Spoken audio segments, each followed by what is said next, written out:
Assalamualaikum warahmatullahi wabarakatuh. Selamat datang di channel YouTube Kisah Sahabat, kisah Islami penuh inspirasi.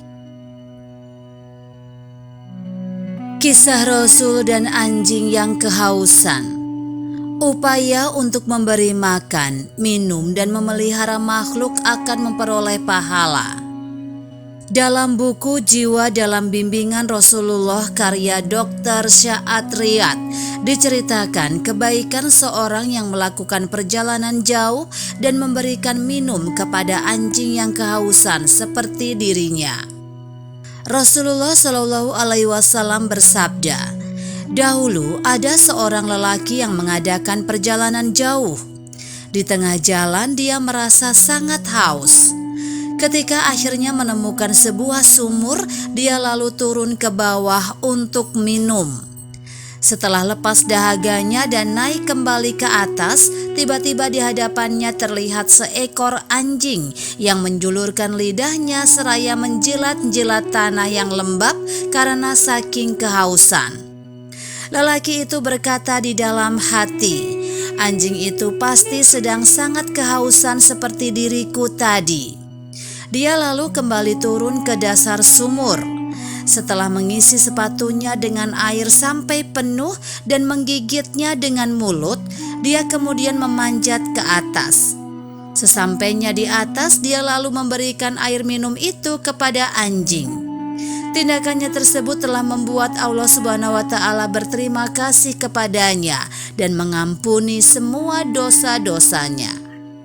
Mendengar cerita Rasulullah Shallallahu Alaihi Wasallam tersebut, para sahabat kemudian bertanya, "Wahai Rasulullah Shallallahu Alaihi Wasallam, apakah kami memperoleh pahala dengan memelihara atau memberi makan dan minum ternak kami?"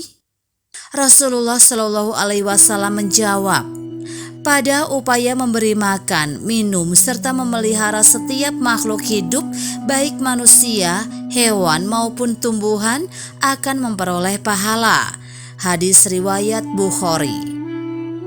Abu Hurairah radhiyallahu anhu menceritakan bahwa suatu saat Rasulullah Shallallahu Alaihi Wasallam terlihat mencium cucunya Hasan bin Ali. Sementara di samping beliau ikut duduk Al-Akhra bin Habis At-Tamimi. Melihat hal itu, Al-Akhra berkata, "Saya memiliki 10 orang anak dan tidak pernah sekalipun mencium salah seorang dari mereka." Rasulullah Shallallahu Alaihi Wasallam lalu menoleh kepadanya seraya berkata, "Siapa yang tidak bersikap penyayang maka tidak akan disayang." Hadis riwayat Bukhari.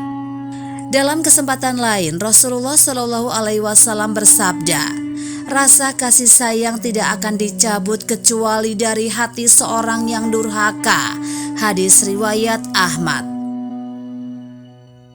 Demikianlah kisah sahabat yang dapat kami sampaikan. Semoga bermanfaat dan dapat menginspirasi kita semua. Sampai jumpa di kisah selanjutnya. Terima kasih. Wassalamualaikum warahmatullahi wabarakatuh.